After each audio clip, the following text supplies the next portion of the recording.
कप्तान हैं आप, पाकिस्तान के कप्तान हैं आप, पाकिस्तान की पहचान है आप, पाकिस्तान के खान हैं आप, वज़ीर आज़म इमरान खान हैं आप।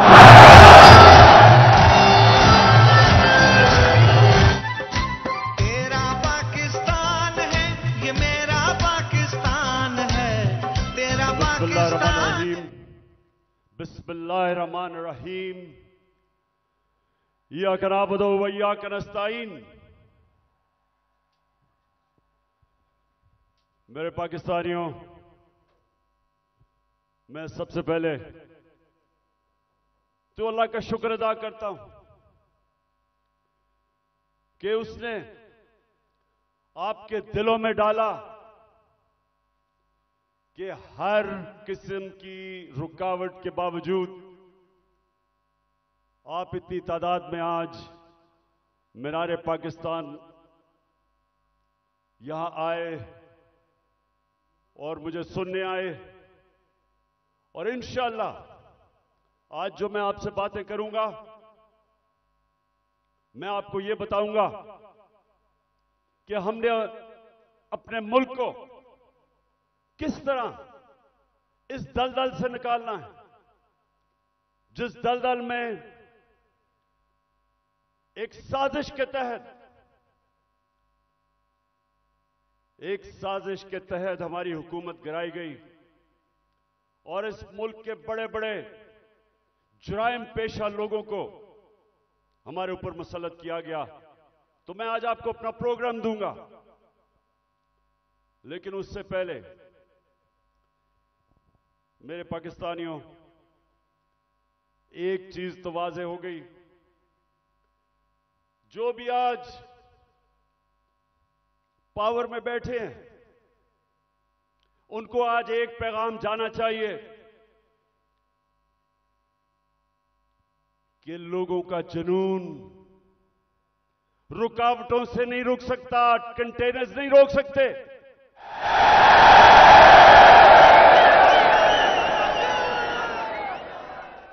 एक अंग्रेजी में एक मुहावरा है कि no force, no army can stop an idea whose time has come. कि जब अल्लाह लोगों के दिलों में एक सोच डाल देता है तो कोई दुनिया की ताकत उसको रोक नहीं सकती। आप कंटेनर्स रखें, 2000 हमारे कारकुनों को आपने छापे मार के जेलों में डाल दिया, ये जलसा फेल करने के लिए। खौफ और हिरासा फैलाया हुआ, सारे रास्ते में कंटेनर्स रख दिए। लेकिन जब अल्लाह लोगों के दिलों में एक सोच डाल देता है, कोई कंटेनर, कोई पुलिस, कोई रेंजर, कोई नहीं रोक सकता उनको। और ये कौम, मैं अल्लाह का खास शुक्र इसलिए भी अदा करता हूं कि मैं अल्लाह से दुआ करता था कि अल्लाह, मैं बाहर की दुनिया में इतना टाइम गुजारा, वो जिंदा कौमें मैंने देखी थी, मैंने लोगों को जुल्म के सामने खड़े होते देखा, नाइंसाफी के सामने। मैंने बाहर के लोगों को अमर बिल मारूफ पे चलते देखा, बुराई के खिलाफ खड़े हुए हैं, अच्छाई के साथ खड़े हुए हैं। लेकिन मैं अपनी कौम में ये नहीं देखता था। मैं अपनी कौम को, अफसोस से मुझे कहना पड़ता है कि हर किस्म का जुल्म बर्दाश्त करते देखा। और जब एक कौम जुल्म के सामने नहीं खड़ी होती, मेरे पाकिस्तानियों, वो गुलाम बन जाते हैं। और गुलामों की कोई हैसियत नहीं दुनिया में। मौलाना रूमी ने जिस तरह कहा कि जब मेरे अल्लाह ने तुम्हें पर दिए हैं, क्यों चूंटियों की तरह रेंग रहे हो? क्योंकि गुलाम रेंगते हैं, आजाद इंसान ऊपर जाते हैं। इल्लामा इकबाल, शायद ही मुसलमान दुनिया में इस तरह का ज़हन आया हो। उनकी शायरी, उनका फलसफा, गौर से उसको अगर आप पढ़ेंगे तो एक बार बार पैगाम वो देते हैं, हिंदुस्तान के गुलामी के अंदर पिसे हुए मुसलमानों को जगा रहे थे। उनको, मुसलमानों को याद करा रहे थे कि एक वक्त तुमने दुनिया की इमामत की थी और आज तुम्हारी कोई हैसियत नहीं है। जगा रहे थे उनको। सारा वक्त मुसलमानों को समझा रहे थे कि सिर्फ आजाद इंसानों की हैसियत होती है। तो पाकिस्तानियों, हम जो 23 मार्च बनाते हैं, हम 14 अगस्त बनाते हैं, लेकिन क्या हमें समझ है कि आजादी के लिए क्यों दुनिया तरसती है? क्यों आजादी? कई गुलाम भी बड़े खुशहाल होते हैं। कई मुल्कों के ऊपर दूसरे मुल्कों ने कब्जा किया तो वहां इतनी गुर्बत भी नहीं हुई, वो मुल्क कई बेहतर भी चल पड़े। हांगकांग एक मैं मिसाल देता हूं। हांगकांग गुलामी के अंदर उनके माशी हालात तो अच्छे थे, लेकिन पाकिस्तानियों सुन लो, जब से अल्लाह ने दुनिया बनाई है, हमेशा इंसान आजादी चाहता है। वो क्यों चाहता है? क्योंकि सिर्फ आजाद इंसानों की परवाज है। कभी आज तक सुना है कि किसी गुलाम इंसान ने, गुलाम ज़हनियत के इंसान ने, या किसी मुल्क जो गुलाम हो, कभी सुना है कि उसने कोई बड़ा काम किया हो? कभी सुना है कि दुनिया में उनकी कोई हैसियत हो? गुलाम अच्छे गुलाम रहते हैं। गुलामों की जिंदगी में जिल्लत है। अगर इंसान जिसको अल्लाह ने अशरफुल मखलूकात बनाया, सबसे अजीम मखलूक, तो अगर उसको अपने मुकाम की समझ नहीं है तो वो तो जानवर भी दुनिया में आते हैं, खाते पीते हैं, बच्चे पैदा करते हैं और मर जाते हैं। इंसान तो वो है जो अपना मुकाम समझता है। और इल्लामा इकबाल ने ये सोए हुए मुसलमानों को जगाने के लिए कुरान के अंदर से, आयतों के अंदर से उन्होंने शेर व शायरी की। बताया मुसलमानों को कि तुम्हारा मुकाम है कि तुम एक अजीम कौम थे, क्यों ऊपर गए और आज क्यों नीचे हो? तो पाकिस्तानियों, मैं जो आज आपसे खास, पहले तो अपना प्रोग्राम देने से पहले बात क्या करना चाहता हूं। देखें, हमारा जो कलमा है, ला इलाहा इल्लल्लाह, वो याद रखें। आप अल्लाह के सामने दावा कर रहे हैं कि मौला, तेरे सिवा हम किसी के सामने नहीं झुकते। ये बड़ा दावा है। आप अपनी आजादी का दावा कर रहे हैं। आप अल्लाह के सामने एक बहुत बड़ा वादा कर रहे हैं, गवाही दे रहे हैं कि मौला, मैं मर जाऊंगा लेकिन किसी की गुलामी सिवाय तेरे नहीं करूंगा। यह है ला इलाहा इल्लल्लाह का मतलब। और जब मेरी नजर में, मैं कोई इस्लाम का आलिम नहीं हूं, लेकिन मेरी नजर में जब एक इंसान किसी और इंसान के सामने झुकता है, जब किसी बुत की पूजा करता है, और मेरी नजर में सबसे बड़ा बुत खौफ का बुत है। जब वो खौफ की गुलामी करता है, वो इंसान जो कुरान में कहते हैं, अल्लाह कहता है कि जब इंसान गिरता है जानवरों से भी नीचे चला जाता है। तो मेरे पाकिस्तानियों, यहां 23 मार्च 1940, 23 मार्च 1940 मेरे सबसे पाकिस्तान के अजीम लीडर कायदे आजम, उन्होंने एक बहुत बड़े ख्वाब पाकिस्तान की रेजोल्यूशन पास की थी। मेरे वालिद इकरामुल्लाह खान न्याजी इसी मिंटो पार्क में वो सुन रहे थे, और वो भी इस ख्वाब की कि जी पाकिस्तान बनेगा। हालांकि तब कोई नहीं समझता था कि हमारा पाकिस्तान बनेगा। कायदे आजम जब पाकिस्तान में, जब अभी पाकिस्तान नहीं बना था, जब कराची में पाकिस्तान बनने से 3 हफ्ते पहले जब वो कराची आते हैं, तो अपने असिस्टेंट एडमिरल एहसन को कहते हैं, ये एडमिरल एहसन अपनी डायरीज में लिखते हैं, वो कहते, कायदे आजम कहते कि मैं नहीं समझता था मेरी जिंदगी में पाकिस्तान बनेगा। बड़ा मुश्किल था यह मुल्क बनना, बड़ा ख्वाब था। तो आज हम अपने आप से पूछें कि क्या इस पाकिस्तान के लिए यह कुर्बानियां दी थी लाखों लोगों ने? हम जब बड़े हो रहे थे तो नहर के ऊपर जिधर हम रहते थे,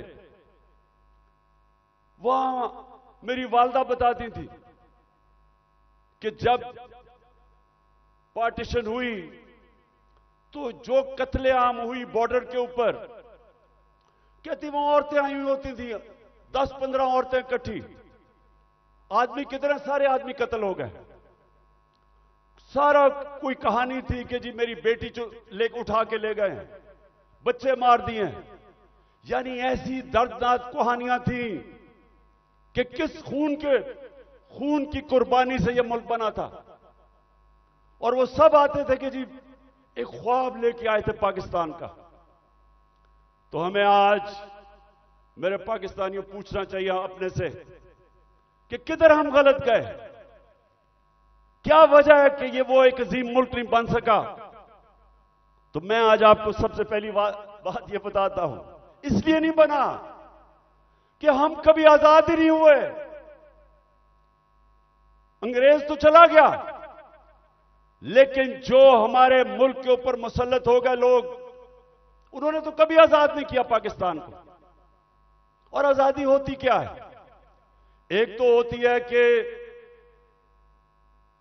हिंदुस्तान से अंग्रेज चला गया, हम आजाद हो गए, पाकिस्तान बन गया।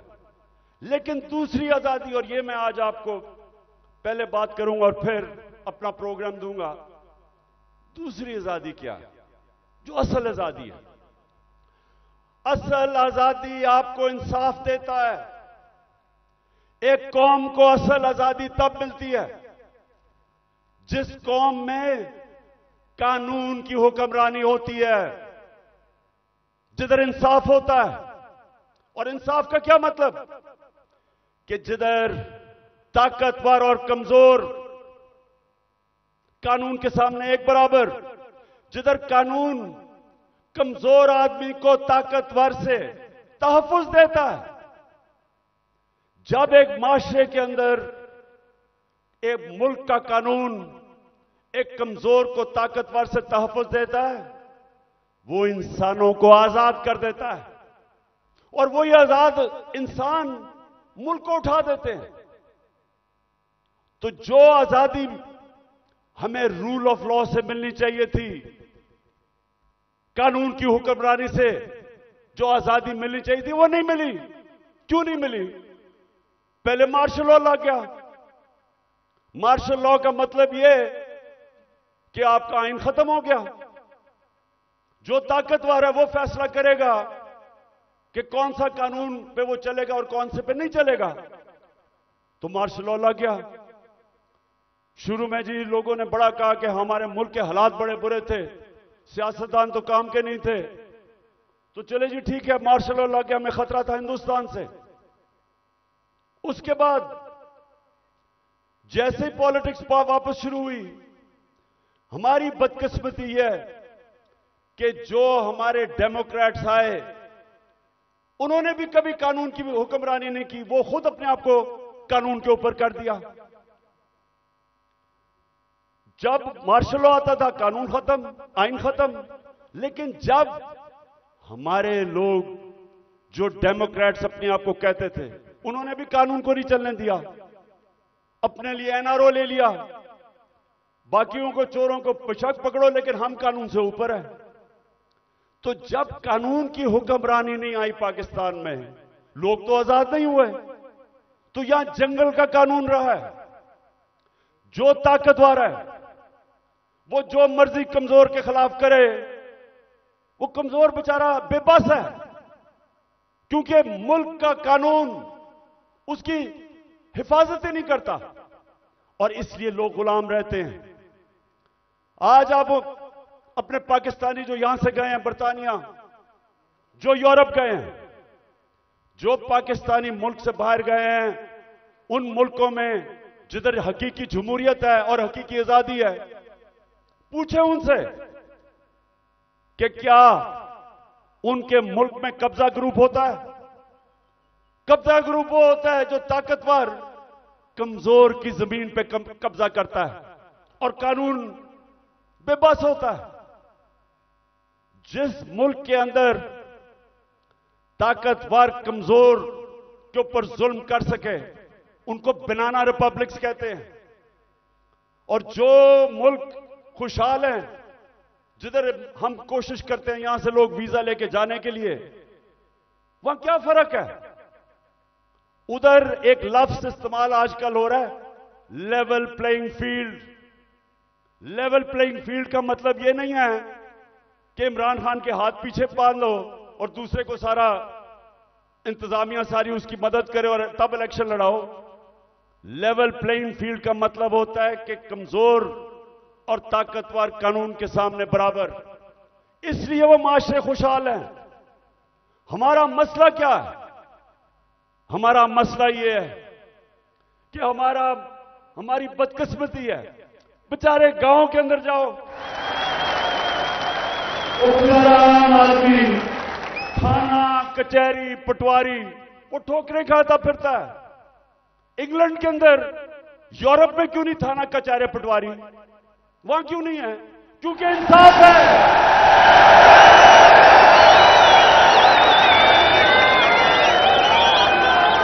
उधर का निजाम आजाद मुल्क है, वो लोगों को आजाद किया हुआ है, इसलिए वो खुशहाल हैं। वहां बेचारा, मैं गांव में, अब मियांवाली में जब मैं गया पहली दफा आज से 26 साल पहले पॉलिटिक्स के लिए, तो मुझे पहली दफा समझ आई कि बेचारा क्यों गरीब आदमी जकड़ा हुआ है, कमजोर आदमी। उसके घर चोरी हो, ताकतवर चोरी करवा दे, उसी के ऊपर पर्चा कर दे पुलिस, वो बेचारा ठोकरें खाता फिर रहा है। आजकल तो मैं अदालतों में जा रहा हूं तो मेरे ऊपर, आपको पता है या नहीं कि मेरी क्या करूं, सेंचुरी तो हो गई है मेरी, अब मैं 150 पे जा रहा हूं। 145 हो गए। तो बेचारे, अब मैं देखता हूं कि शुक्र अल्लाह ने मुझे कम से कम वकील दिए, मेरी पार्टी के वकील है जो साथ जाते हैं। वो बेचारा गरीब आदमी क्या करे? उसके ऊपर आप केस डाल दें, वो दहशतगर्दी का केस, 40 दहशतगर्दी के केस है मेरे ऊपर, 40। तो सोचे वो बेचारा गरीब आदमी, उसका मुखालिफ हो, उसकी जमीन पे कब्जा कर रहा हूं, कुछ भी हो, उसके ऊपर केस डाल दे, वो सारी जिंदगी बेचारा तबाह हो जाता है। ये है गुलामी। सिंध में जाएं, जो सिंध के अंदर जुल्म है आप अंदाजा ही नहीं कर सकते। जो वहां के इस वक्त मुसल्लत हैं, जिसको जरदारी सिस्टम कहते हैं।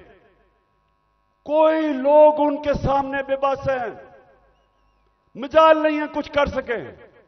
पुलिस थाने जाएंगे वहां डरते हैं, गुंडे पाले हुए हैं जो उनको पैसे ले लें, कुछ कर दें, डराएं धमकाएं। कोई आदमी आवाज अपनी नहीं उठा सकता जुल्म के खिलाफ। गुलाम है, कैसे कौम उठ सकती है? तो जो आज मैंने आपसे ये जो बात कर रहा हूं आजादी की, क्योंकि असल में हमारी जंग है हकीकी आजादी की, और हकीकी आजादी तब आएगी जब मुल्क में रूल ऑफ लॉ और इंसाफ होगा, जब इंसाफ होगा, लोगों के हुकूक होंगे। जब लोगों के हुकूक होंगे, जब एक मुल्क का आजादी निजाम लोगों की हकूक की हिफाजत करेगा, आपको कोई लंदन या इंग्लैंड जाना नौकरियों के लिए पड़ेगा, कोई यूरोप नहीं जाना पड़ेगा नौकरियों के लिए। अल्लाह ने इस मुल्क को हर चीज दी है, हमें कोई जरूरत नहीं है कि वीजों के पीछे लाइनों में खड़े हों फिर पैसे दें। बेचारे वो पाकिस्तानी, मैं तो खैर सब पे भी दिल रोता है, लेकिन जो पाकिस्तानी, कितने लोग हमारे डूबे हैं कि रात में वो छोटी सी किश्तियों के अंदर किसी तरह यूरोप में घुसते घुसते, हमारी बेचारी हॉकी प्लेयर वो जा रही थी कि किसी तरह वो यूरोप चली जाए, वो बेचारी डूब गई और लोगों के साथ। क्यों है? इसलिए नहीं कि पाकिस्तान में वसाइल की कमी है। मैं 3.5 साल जब प्राइम मिनिस्टर रहा हूं, मुझे खुद हैरत हो गई कि अल्लाह ने इस मुल्क को क्या क्या नेमतें बख्शी हैं। लेकिन जब कानून ही नहीं है, जब इंसाफ ही नहीं है, जब जिसकी लाठी जिसकी भैंस, जब तक पर जो मर्जी करे, वो मुल्क कैसे उठ सकता है? कौन सी आप इकोनॉमिक पॉलिसी लेके आएंगे उस मुल्क में जिधर इंसाफ ही नहीं है, जिधर कॉन्ट्रैक्ट एनफोर्समेंट नहीं है, जिधर रूल ऑफ लॉ नहीं है? आप जो मर्जी कर लें, उस मुल्क की किस्मत तो तबाही है। इसीलिए हजरत अली ने फरमाया था कि कुफर का निजाम चल जाएगा लेकिन जुल्म का निजाम नहीं चल सकता। जब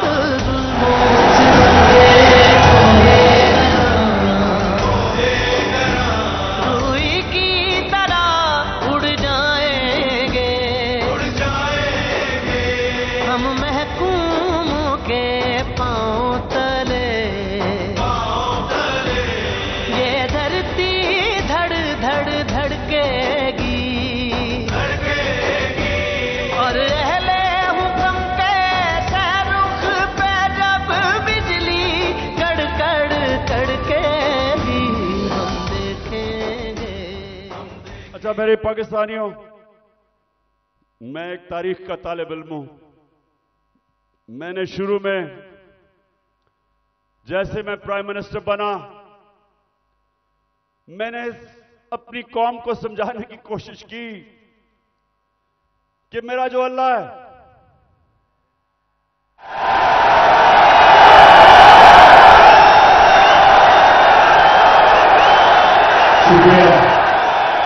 मैंने अपने लोगों को समझाया कि मेरा जो मौला है, उसका कुरान में कहता है कि एक इंसान उसका हबीब है, वो मेरे नबी सल्लल्लाहु अलैहि वसल्लम है। और वो कुरान में हमें हुक्म करता है अल्लाह कि उनकी जिंदगी से सीखो। क्यों करता है? क्योंकि दुनिया की तारीख में कभी कोई इंसान को इतनी कामयाबी नहीं मिली, दुनिया की तारीख में कोई इतना बड़ा लीडर नहीं आया जो मेरे नबी सल्लल्लाहु अलैहि वसल्लम, उनके करीब कोई नहीं आया और ना आ सकता है, चाहे आप मुसलमान हैं या नहीं। किसी इंसान ने वो अचीव नहीं किया। तो जब अल्लाह का हुक्म है कि उनकी जिंदगी से सीखो, तो उनकी जिंदगी एक तो उनके अमाल है, लेकिन मदीना की रियासत उनकी सुन्नत है। और अल्लाह जब हमें हुक्म देता है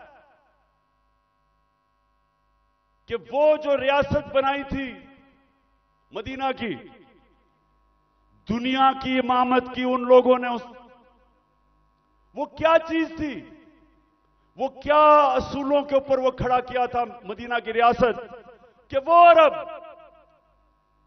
जिनकी कोई हैसियत नहीं थी।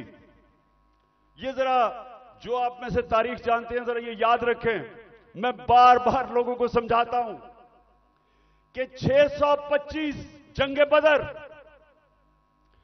625 जंगे बदर 313 लड़ने वाले थे। ये जरा गौर करें, ये तारीख का हिस्सा है। ये जो वर्ल्ड हिस्ट्री है उसके अंदर ये डॉक्यूमेंटेड है। 636 11 साल पहले मदीना में 313 और उसके बाद 2 जंगों में खंदक और ओहद के अंदर बाल बाल उमा बची, बाल बाल बचे मुसलमान। लेकिन 636 जो वो उस वक्त की दुनिया की सुपर पावर थी, रोमन एम्पायर, बेजेंटाइन एम्पायर, वो 636 में यारमुक की जंग में घुटने टेक देता है, सिर्फ 11 साल के बाद। ये तारीख है। और दूसरी सुपर पावर जो पर्शियन एम्पायर था, वो 637 में कुदसिया में घुटने टेक देता है। तो मैं आज अभी भी हैरत होती है कि क्यों नहीं हम सीख रहे कि वो क्या असूल थे कि उन्होंने उन अरबों की हैसियत नहीं थी, 2 सुपर पावर थी, उन्होंने दुनिया की इमामत की। सबसे पहले मदीना की रियासत में उन्होंने जो असूल खड़ा किया था, अदल और इंसाफ, उन्होंने लोगों को इंसाफ देकर आजाद किया था, गुलामी से आजाद किया था।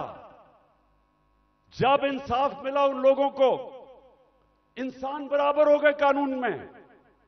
हजरत अली रजी अल्लाह ताला खलीफा वक्त एक यहूदी से काजी केस उनके खिलाफ फैसला कर देता है कि बेटे की गवाही नहीं मानता।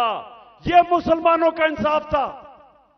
आज की दुनिया में मुझे बताएं, अपने मुल्क को तो छोड़े ना, मैं बात कर रहा हूं जो मगरबी मुल्क अपने आप को इंसाफ के आज हमारे से बहुत आगे समझते हैं, क्या वहां भी हो सकता है आज ये कि अकलियत वो एक खलीफा वक्त से केस जीत जाए, और वो भी हजरत अली रजी अल्लाह ताला उनका मुकाम, क्योंकि इंसाफ था। मेरे नबी सल्लल्लाहु अलैहि वसल्लम कहते हैं कि मेरी बेटी भी चोरी करेगी तो उसको सजा मिलेगी। हजरत उमर, बेटा जब उनका कानून तोड़ता है कोड़े मरवाते हैं उसको, कोई कानून के ऊपर नहीं था, इंसाफ था। एक हजरत उमर के दौर में वाकया हुआ, एक शहजादा मुसलमान हो जाता है, खाना काबा का तवाफ कर रहा होता है, एक गुलाम का पैर आ जाता है उसके चोगे पे, वो मारता है उसको, गुलाम को। गुलाम जाके हजरत उमर को बताता है, हजरत उमर उस शहजादे को बताते हैं कि तुमने ये किया था। हाँ, उसने कहा इसकी जुर्रत है। गुलाम को कहते हैं वापस मारो इसको। वो शहजादा दीन छोड़ के चला जाता है, लेकिन ये चीज कायम हो जाती है कि कानून के ऊपर कोई नहीं है। तो पाकिस्तानियों, अपनी तारीख से सीखो, सीखो। और ये जो आज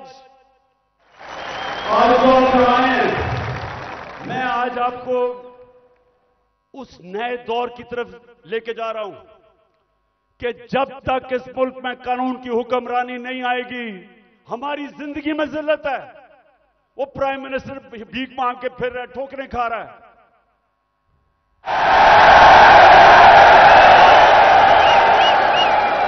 अब तो खैर जनरल बाजवा का बयान आ गया है कि 40 मिनट में इसको बुरा भला कहता था, चुप करके शहबाज शरीफ मेरी बात सुनता था। अब यह होता है कि जब डिक्की में घुस के आप प्राइम मिनिस्टर बनने की कोशिश करें। बहरहाल मैं आगे आपको बताता हूं। देखिए, आप सुने मेरी बात। देखिए, आप हिंदुस्तान की तारीख देखें। जब दिल्ली की सल्तनत थी 350 साल, जो हुक्मरान जिसके दौर में इंसाफ था वहां खुशहाली थी, जो जालिम था वहां कैद भी पड़े। तारीख उठा के देख लें। जब शेर शाह सूरी जो हिंदुस्तान का बहुत ही अजीम लीडर था, वो कैसे ऊपर आया था? उसके बाप की एक जागीर थी, उसको कहा वो जागीर संभालो बिहार के अंदर। उसने जागीर को एक मिसाल बना दिया। कैसे? कानून की हुक्मरानी कायम करके सारे बड़े बड़े डाकुओं को उसने मार दार के भगा दिया, अमन कायम कर दिया। सारे इर्द गिर्द से जो ताजर थे वो सारे उधर पहुंच गए, वो खुशहाल हो गया। सबसे ज्यादा खुशहाल उसकी जागीर हो गई, उधर से वो उठा। तो जब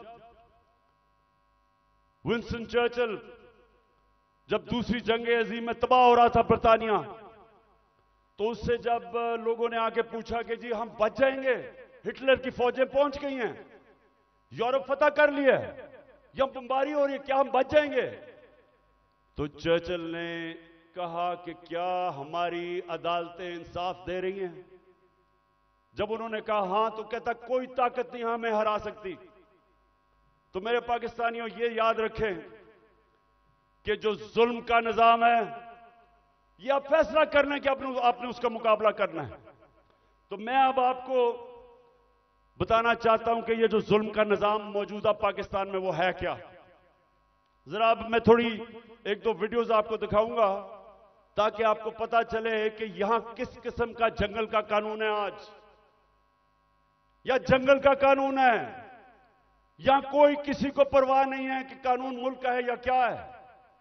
जो दिल करा जिसको पकड़ा उठा लिया।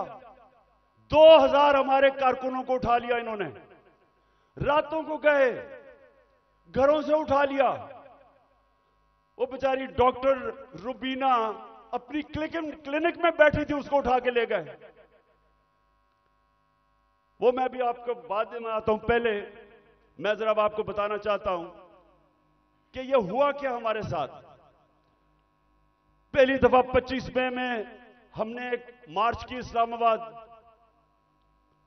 3 मार्चेस पीडीएम के लोगों ने मेरी दौर में की थी। एक एफआईआर नहीं कटी, कोई रुकावट नहीं थी। बल्कि तो मैंने कहा था आप मार्च करें, मैं आपके लिए खाने खूने का बंदोबस्त करूंगा।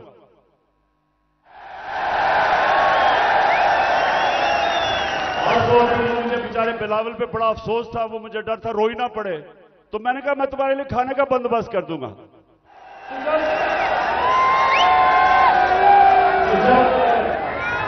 जब 25 मई को हमने मार्च की, लोगों के घरों में घुस के 3-3 बजे पुलिस ने लोगों को उठाया, पकड़ के ले गए लोगों को।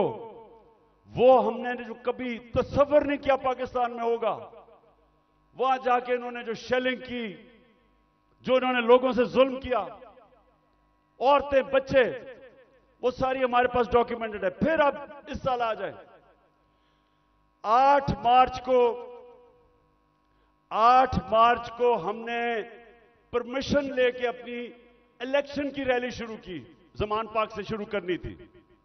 जरा ये अब गौर से सुने हुआ क्या। पुलिस हमें परमिशन देती है, सुप्रीम कोर्ट के हुक्म के ऊपर 30 अप्रैल को पंजाब का इलेक्शन अनाउंस होता है। हम अपने इलेक्शन की रैली का आगाज करते हैं। सुबह को एकदम मुझे खबरें आती हैं कि जनाब पुलिस टीयर गैस शेल लेके तैयारी करके वो सारी जगह उन्होंने नाके लगा दिए। हमें परमिशन मिली हुई थी, इलेक्शन अनाउंस हो गया है। उसके बाद खबरें आती हैं कि जी वो पुलिस ने जिधर जिधर रैलीज आ रही थी उनके ऊपर अटैक कर दिया, टीयर गैस कर दी, लाठीचार्ज कर दिया। मुझे समझना है कि ये हुआ क्या है। उसके बाद आहिस्ता आहिस्ता जब मुझे घर में खबरें आई, मैं समझ गया। इश्तियाल कर हमारे लोगों को उसमें डालना चाहते थे। मैंने रैली खत्म कर दी। मुझे डर था कि ये तसादम चाहते हैं, क्योंकि इलेक्शन नहीं चाहते। जो इलेक्शन चाहता है वो तसादम वो फसाद तो नहीं जाएगा। इलेक्शन जो नहीं चाहते, जो डरे हुए हैं, जो भाग रहे हैं, वो उनकी कोशिश थी कि किसी तरह फसाद हो और इलेक्शन आगे चले। मैं कैंसिल कर देता हूं, अगले दिन फिर अनाउंस करते हैं, फिर इजाजत नहीं देते, फिर कैंसिल कर देते हैं। लेकिन जो वो 8 मार्च को हुआ, मैं ये चाहता हूं कि जरा ये आप वीडियो देखें कि एक पुरअमन रैली जिसकी इजाजत है उससे हुआ क्या, ये जरा देखें पहले। इन्होंने कुछ मिलाया पर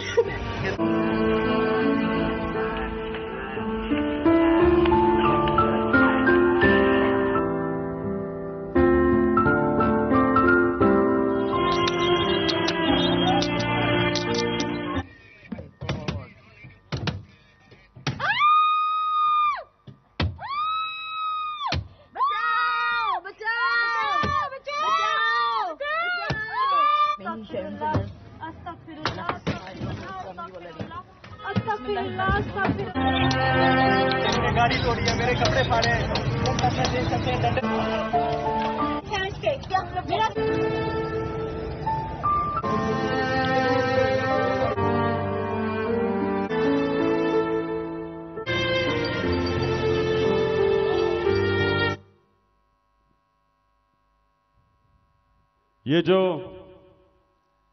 ये जो आपने देखा, ये आराम से रैली में लोग जा रहे हैं और उनके ऊपर ये पुलिस का तशद्दुद होता है। लेकिन जो सबसे तकलीफदेह चीज है, मैं वो चाहता हूं आप देखें। एक मलंग, एक दरवेश, एक स्पेशल पर्सन, जिससे वो सारे मेरे घर के बाहर जो कैंप लगा हुआ था, सब जिससे प्यार करते थे, जिसके पास प्यार के अलावा था ही कुछ नहीं, उसको प्यार में लोग जिले शाह कहते थे। अब जरा एक वीडियो देखें जिले शाह की, ताकि आपको समझ आए कि वो किस तरह का इंसान था।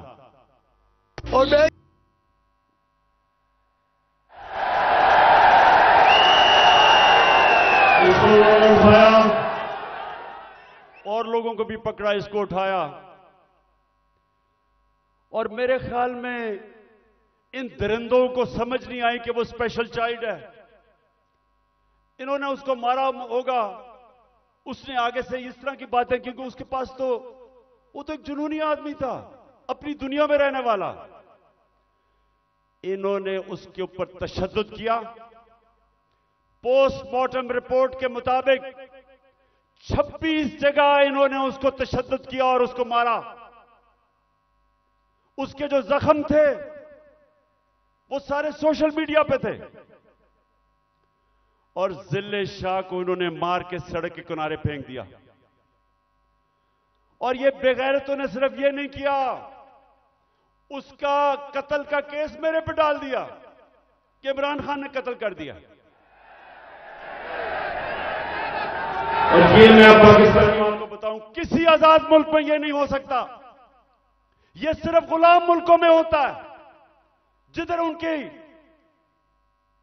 उनको उस मुल्क का कानून जिनकी हिफाजत नहीं करता, ताकतवर ऐसी हरकतें करता है। ये सारे पाकिस्तान में आज कमजोर लोगों से होता है, उन पे जुल्म भी होता है और पर्चे भी उन पे कटते हैं। ये जिले शाह को जिस बेदर्दी से इन्होंने कत्ल किया,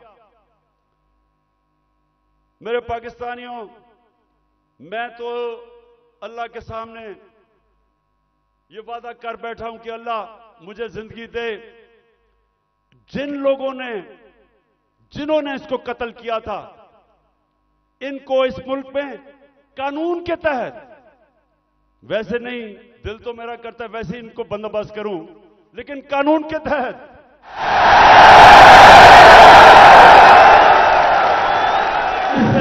लोग नहीं हो सकते। ये इंसान नहीं है, ये दरिंदे भी नहीं है।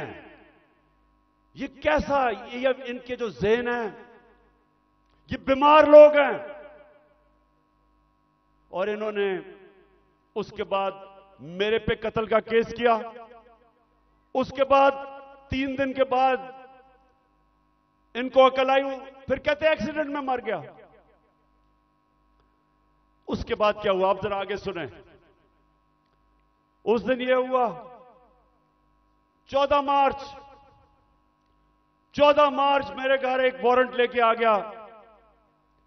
मैंने उनको समझाया कि जो वारंट थी वो गैर कानूनी थी। मेरे पास बेल थी 18 मार्च की, जो मैंने पहले ही फैसला किया था कि मैंने इस्लामाबाद जाना है अदालत में। तो मैं तो पहले ही जा रहा था, पुलिस आ गई जी आपको इस्लामाबाद लेके जाना है। मैंने श्योरिटी बॉन्ड दिया वकील ने। अगर कानून कहता है श्योरिटी बॉन्ड दे दो तो पुलिस आपको अरेस्ट नहीं कर सकती। श्योरिटी बॉन्ड के मैं पहले ही 18 को अदालत में पेश हो रहा हूं। इन्होंने मेरा श्योरिटी बॉन्ड नहीं लिया। 3 तरफ से जुबान पाक के ऊपर हमला हो गया। रेंजर्स, पुलिस, 3 तरफ से हमला। जिस तरह पता नहीं इमरान खान को कितना बड़ा दहशतगर्द था। सारा टीयर गैस शेलिंग इन्होंने वो चलाई, वो वाटर कैनन जिसके अंदर केमिकल था। फिर इन्होंने बंदूकें चलाई, पैलेट गन चलाई। मैं सिर्फ ये अब आपको दूं जो उस दिन हमारे साथ हुआ।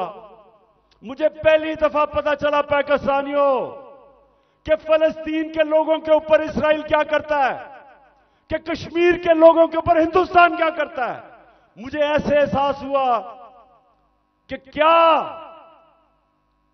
जुल्म हो सकता है अगर आपकी रियासत आपके ऊपर हमला कर दे। हुआ जिस तरह इन्होंने अटैक किया और हमारे ऊपर पर्चे काट दिए। पानी फेंका गया है।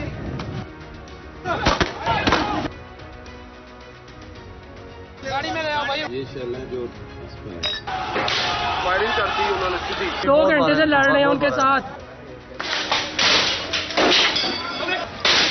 इन लोगों ने मुझे जो ना पकड़ के मुझे जो ना इतना मारे। गोली हम पे चल रही थी, ये देखो जी। ये वो जगह है जहाँ पे पुलिस ने जो बुलेट फायर की है वो लगे हैं। सीधे चल मारे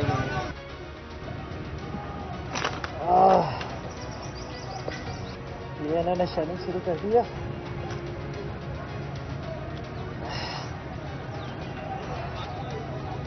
और ये अंदर आग लग गई है। ये बचे। आज अगर आप फ्रांस में देखें, वह लोग मुजाहरे कर रहे हैं पेंशन्स के ऊपर।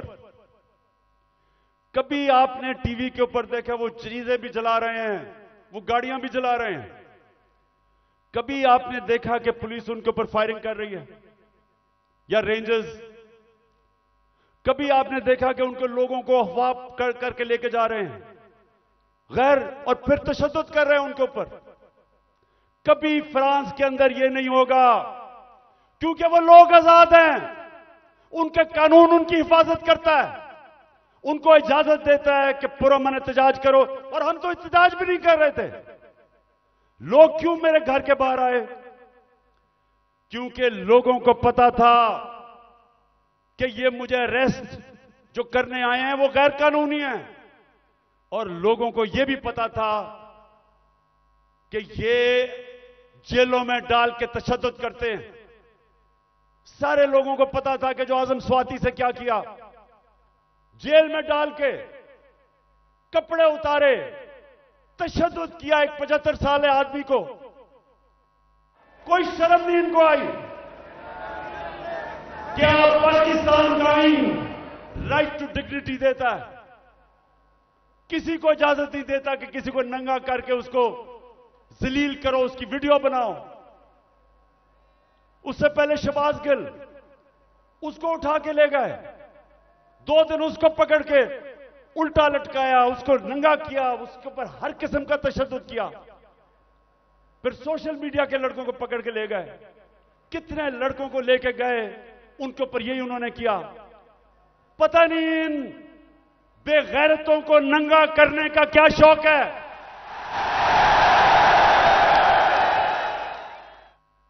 जो ये कर रहे हैं इनको साइकाट्रिस्ट के पास लेके जाएं। ये नॉर्मल लोग नहीं हैं, ये ज़हनी मरीज हैं। बच्चों को जाकर नंगा करके उनकी तस्वीरें उनको डरा धमका देते हैं। और लोगों को सब जो मेरे घर के बाहर क्यों लोग आए, लोग इसलिए आए कि लोगों को पता ये बदनीयत लोग हैं, ये जो फैसले कर रहे हैं कि उसको पकड़ के लेके जाओ, जब पता था कि मेरी बेल है और गैर कानूनी चीज पे कोई केस मेरे ऊपर नहीं है, हर दूसरे दिन कोई नया केस आ जाता है। क्या कौम 50 साल से मुझे जानती है? क्या कौम मानेगी कि इमरान खान दहशतगर्द है? 40 दहशतगर्दी के केस है, कत्ल का केस है, दीन मजहब का केस है, तौहीन मजहब का, गद्दारी का केस है। जो लोग इस मुल्क से पैसा लूट के बाहर गए वो तो फैसले कर रहे हैं आज। जिन लोगों ने फौज के खिलाफ वो मेमो गेट के अंदर जरदारी ने जो अमेरिकनों को कहा कि हमारी फौज से बचा लो, वो आज फैसले कर रहा है मुल्क के। उधर नवाज शरीफ जिसने डॉन लीग्स के अंदर जो उसने अपनी फौज की शिकायतें कर रहे हैं हिंदुस्तान को, वो आज फैसले कर रहा है। और इमरान खान जिसका जीना मरना पाकिस्तान में है, जिसकी ना कोई बार प्रॉपर्टी ना दौलत, सब कुछ बेच के आज अपने मुल्क में ले आया है, उसको गद्दार बना दिया है।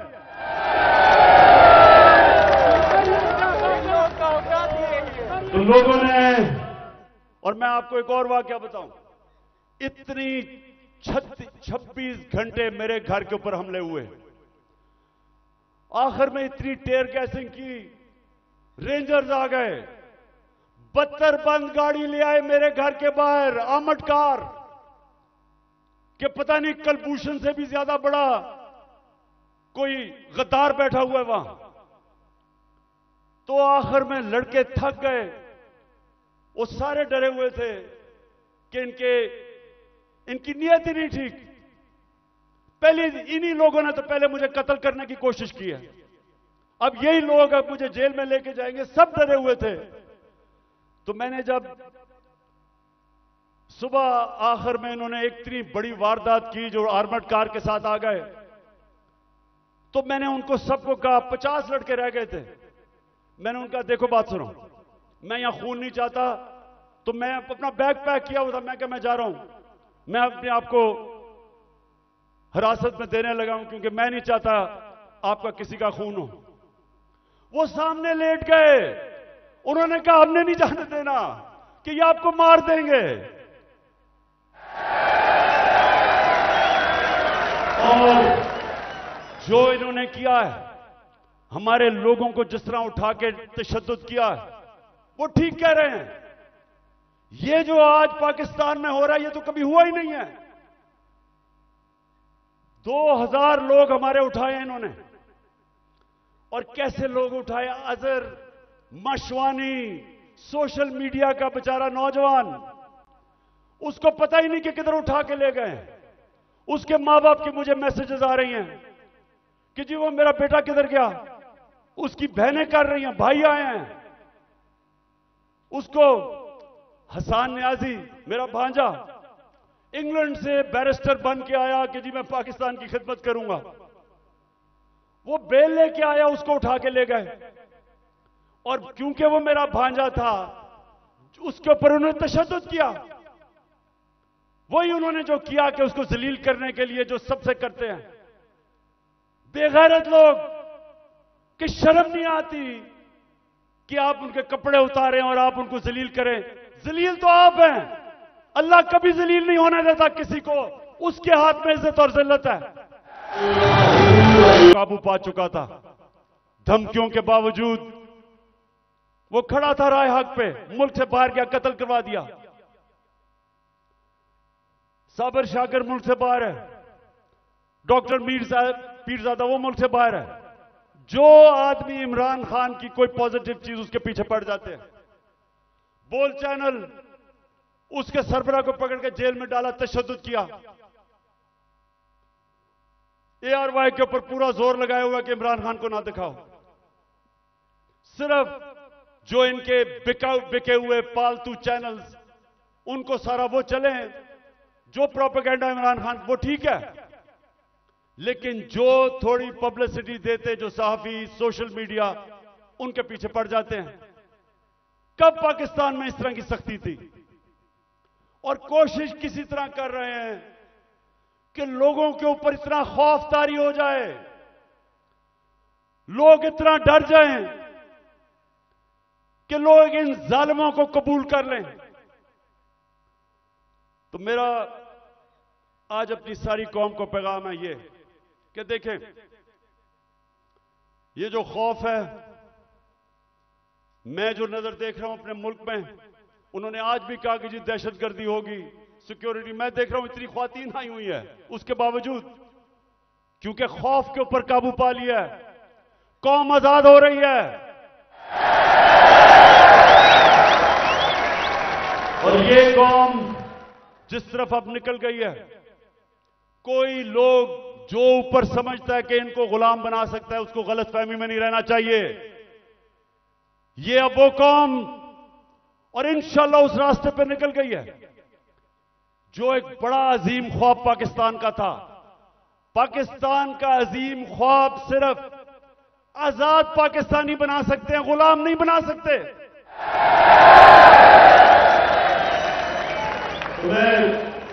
पहले तो मैं और भी बता दूं कि मुझे इतना अफसोस है जिस तरह के लोगों को पकड़ा। आमिर मुगल हमारा, उसके बच्चों को ले गए, वो हमारा कारकुन इस्लामाबाद में बच्चे पकड़ के ले गए उसके। ये कब हुआ? और सिर्फ सारों को डरा धमका रहे हैं। इनका ख्याल था कि आज कोई आएगा ही नहीं मीनारे पाकिस्तान में, कि डर इतना हो गया, लोगों को डर हो गया है। अच्छा जी, मैं अब दूसरी चीज पे आता हूं।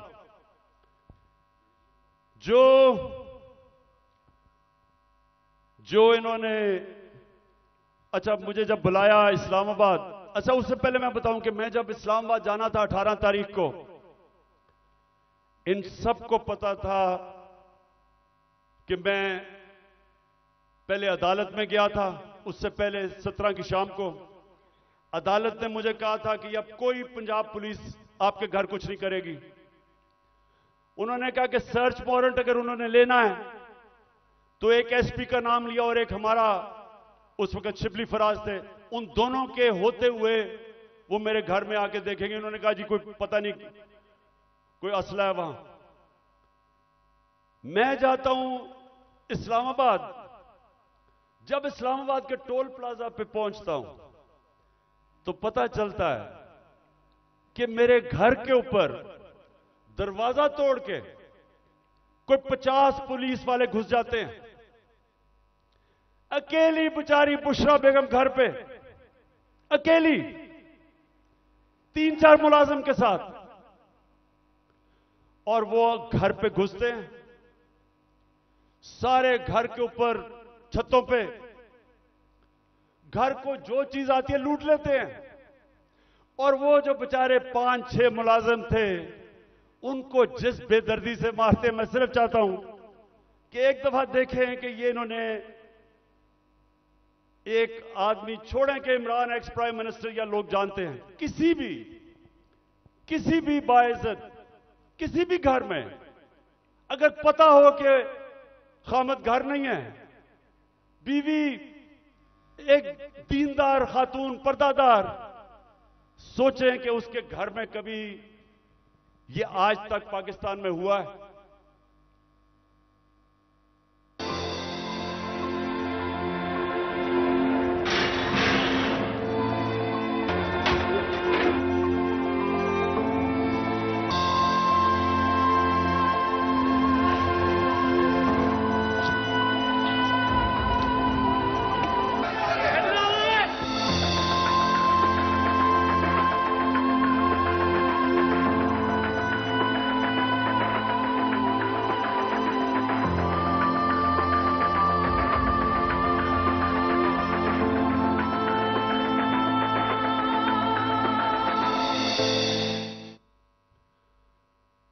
मैं वो सारे जो ऑफिसर्स इस मुल्क में, हमारे जजेस साहिबान, पुलिस के ऑफिसर्स, फौज के ऑफिसर्स, पाकिस्तानी अपने, मैं सबसे एक सवाल पूछता हूं कि आपके घर में अगर यह होता तो आप क्या तकलीफ होती आपको? होती या नहीं होती?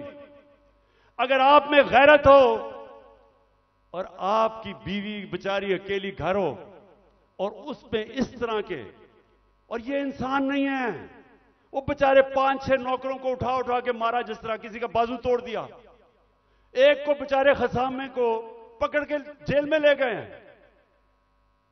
ये किस मुल्क में होता है?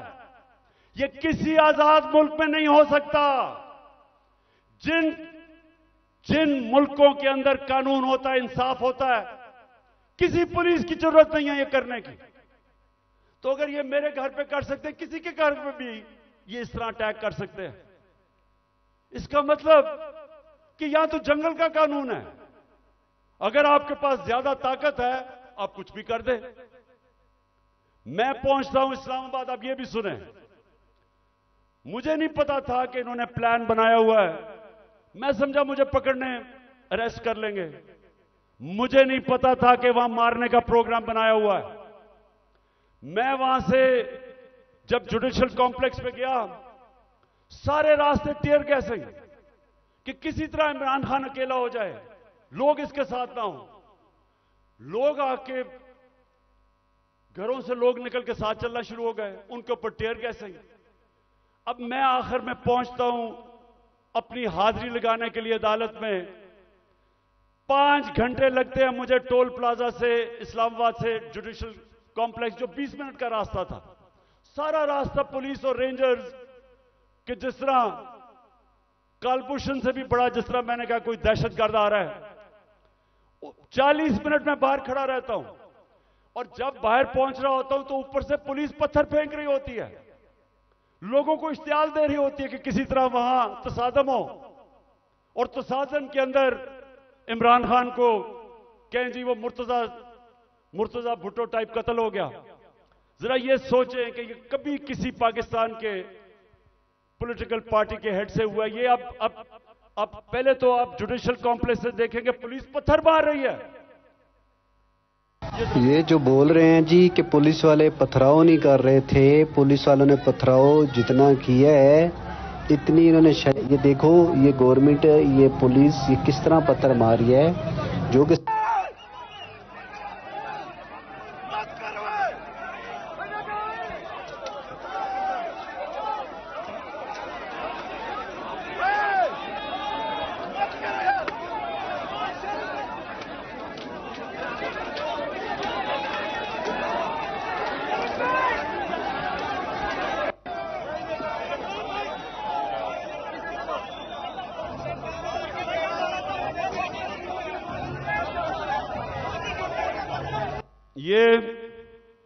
अब ये पहले पथराव कर रहे हैं, नीचे लोगों को इन्होंने इश्तियाल में डाला, और फिर मैं जब गाड़ी दरवाजा खोलता हूं तो सामने, आपके सामने, वो गाड़ी के सामने पुलिस देखे और वो मारना शुरू कर देती है। और फिर हमारा एक पीटीआई का एक कारकुन आता है मेरी गाड़ी में, और वो अंदर से आता है, कहता है जल्दी से निकलें, यहां अंदर सारा नामालूम अफराद कब्जा करके बैठे हुए हैं, सीटीडी की वर्दियों में वो हैं, और उनका कोई और, उनके अजायम कुछ और हैं, और अल्लाह बचाने वाला है कि हम बिल्कुल ठीक टाइम पे वहां से निकलते हैं। जब निकलते हैं तो आईजी इस्लामाबाद पुलिस वालों को गालियां निकालते, तुमने निकलने क्यों दिया। ये हो रहा है आज मेरे साथ। वापस आता हूं, पता चलता है जी एक और ऑपरेशन की तैयारी हो गई है। 1000 रेंजर तैयार बैठे हुए हैं, क्योंकि पुलिस अब झिझक रही है जमान पाक पे अटैक करने के लिए, तो 1000 रेंजर तैयार किए हुए हैं जमान पाक को फतह करने के लिए। तो वो मुझे पता चलता है, मैं टीवी पे आके लोगों को बताता हूं प्लान क्या है। प्लान तो मुझे अंदर से पता चलता है। जिस तरह जब मुझे कत्ल करने लगे थे तो मैंने 1.5 महीना पहले सारी कौम को बताया था कि इन्हें दीनी इंतहा पसंद के नाम पे वारदात करनी है, और वही हुआ। तो फिर मुझे तो अंदर से इंफॉर्मेशन थी कि इन्होंने क्या करना था। तो बहरहाल अब मैं आगे चलता हूं। जो 30 अप्रैल का इलेक्शन उन्होंने डिले किया, ये कौम जरा गौर से सुन लो। अब ये जो मुल्क में अब जंगल का कानून आ रहा है और तकरीबन आ गया, ये जो इन्होंने किया है कि जब आइन कहता है कि 90 दिन में इलेक्शन होगा, जब पाकिस्तान का सुप्रीम कोर्ट कहता है कि 30 अप्रैल को पंजाब का इलेक्शन है, तो किस मुंह से इलेक्शन कमीशन ने कहा कि जी अक्टूबर में इलेक्शन होगा। हमारे पास जी कहते पैसे नहीं है। तो मुझे यह इलेक्शन कमीशन मुझे यह बताए कि मुल्क का तो तुमने वैसी तवालियां निकलता जा रहा है, तो अक्टूबर में किधर से पैसे आएंगे? तो इसका मतलब तो इलेक्शन होंगे नहीं। कभी इस तरह का सुना है किसी महजब माशरे में कि आइन कह रहा है कि इलेक्शन होंगे और यह कहते पैसे नहीं है जी इसलिए इलेक्शन नहीं। झूठ बोला कि जी आईएमएफ कह रहा है। आईएमएफ ने तस्दीक की कि हम नहीं कह रहे। तो कोशिश क्या है इनकी? इलेक्शन से भागो। अगर आइन तोड़ना पड़ता तो तोड़ो। किसी तरह इमरान खान इलेक्शन के में जीत के इक्तदार में ना आ जाए, बस ये 1 पॉइंट एजेंडा है। उसके लिए हम अदालत में जा चुके हैं और मैं आज सारे पाकिस्तान की लीगल कम्युनिटी को यहां से अपील कर रहा हूं कि ये वो वक्त आ गया है कि आज आपने स्टैंड ना लिया, अगर आज आप आइन के साथ ना खड़े हुए, तो उसके बाद मुल्क में कानून खत्म। जो ताकतवर चाहेगा वही कानून होगा। जब वो फैसला करेगा कि इलेक्शन है तो तभी इलेक्शन होगा। तो पाकिस्तानियों, हमने सबने पाकिस्तान के सुप्रीम कोर्ट के साथ खड़ा होना है। हमने पाकिस्तान के आइन के साथ खड़े होना है। मुझे सारे हाथ खड़ा करके बताएं कि आप खड़े होंगे पाकिस्तान के आइन के साथ, सुप्रीम कोर्ट के साथ। और अब मैं सिर्फ माशरत के ऊपर 2-3 चीजें कहना चाहता हूं, क्योंकि 6 लोग आटे की लाइनों पे खड़े होकर बेचारे जान बहाक हो गए। मैं सबसे पहले सवाल पूछता हूं कि अगर आपने आटा बांटना है तो क्या यह तरीका है कि इस तरह लोगों को जलील खड़ा करके जिल्लत देके कभी इस तरह भी आटा बांटा जाता है? हमने अपने एहसास प्रोग्राम में 14,000 रुपया जो स्टाइपेंड दिया था गरीब लोगों को, स्कूलों के अंदर बुलाया, मुहज़्ज़ब तरीके से बिठाया, उनको आराम से इज्जत से पैसे दिए, इस तरह जलील नहीं किया।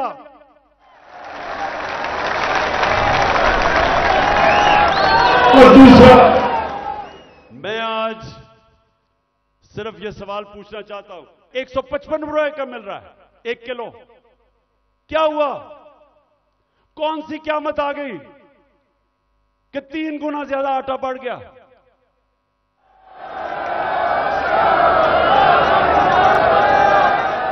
जनरल बाजवा वो आजकल इंटरव्यू देते हैं, तो एक इंटरव्यू में कहा उसने कहा इमरान खान बड़ा खतरनाक था पाकिस्तान के लिए, शायद इसलिए उसने हटाया और इनको ले आया। तो मैं उससे पूछता हूं कि आज जरा मुझे ये सिर्फ इन सवालों का जवाब दे दे कि आज, पहले मैं तेल पे आता हूं, आज दुनिया की आलमी मार्केट के अंदर जो तेल बिक रहा है वो $70 से $75 इस पे तेल बिक रहा है।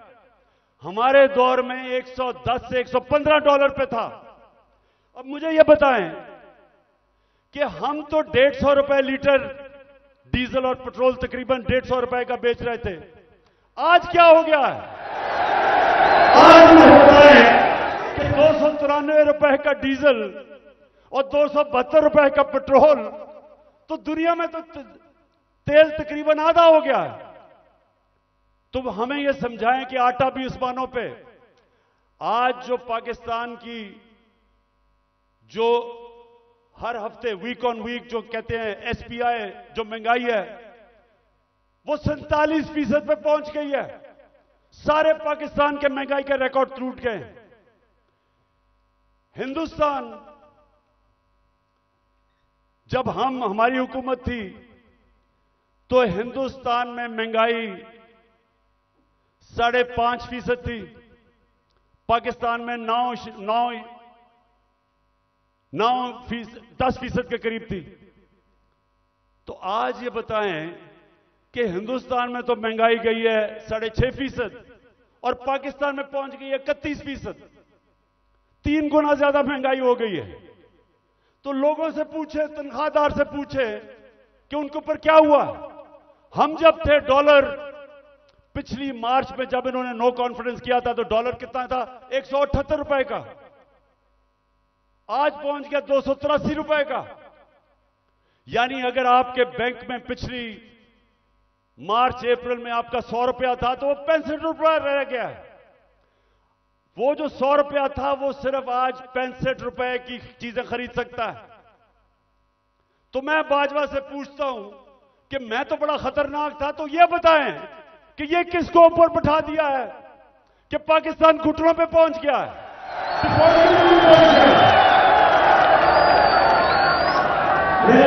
आपको आज से 10 महीने पहले मैंने एक स्टेटमेंट दी थी, समी इब्राहिम के साथ वो इंटरव्यू था। तो ये जरा छोटा सा क्लिप ये देख ले। ये आज से 10 महीने पहले था। तो इन्होंने असेंबली में कहा कि इमरान खान को गद्दार डिक्लेयर कर दो। मेरे ऊपर इन्होंने पार्लियामेंट में कहा कि रेजोल्यूशन पास करो गद्दारी की। उधर क्लिप सुन ले 10 महीने पहले यह क्या था। मैं आपको सीक्वेंस बता देता हूं ना। ये जब से आए हैं रुपया गिर रहा है, स्टॉक मार्केट, चीजें महंगी, डिफॉल्ट की तरफ जा रहा है पाकिस्तान।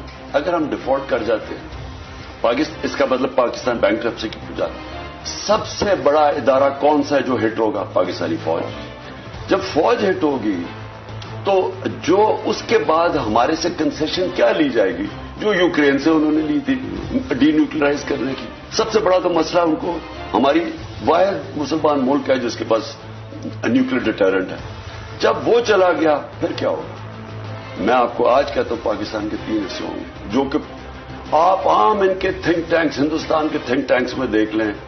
बाहर जो सारे बलूचिस्तान को लहदा करने के प्लान हैं, इनके प्लान बने हुए हैं। तो इस वक्त अगर सही फैसले नहीं किए जाएंगे मुल्क खुदकुशी करने पे जा रहा है। मैं इसलिए जोर लगा रहा हूं। 10 महीने पहले ये कहा था। आज खुद इनका डिफेंस मिनिस्टर कह रहा है कि हमारा दिवालिया निकल गया है। इसहाक डार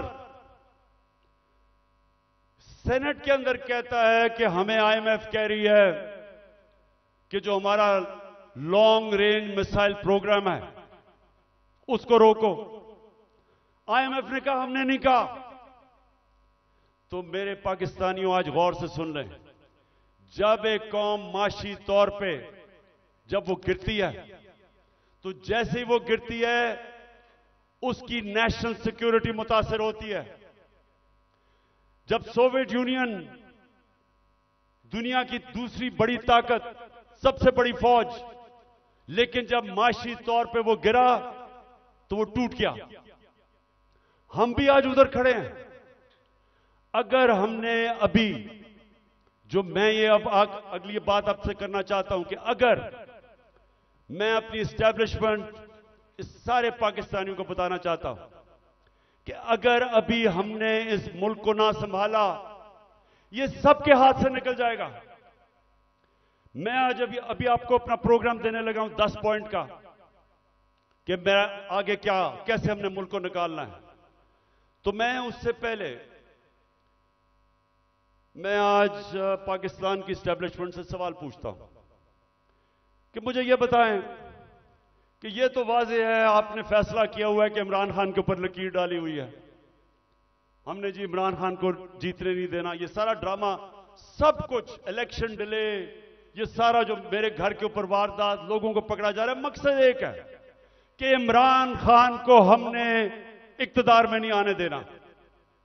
तो मैं आपसे पूछता हूं कि अगर चले ना आने दें, लेकिन अपना बताएं कि आपके पास कोई प्रोग्राम है?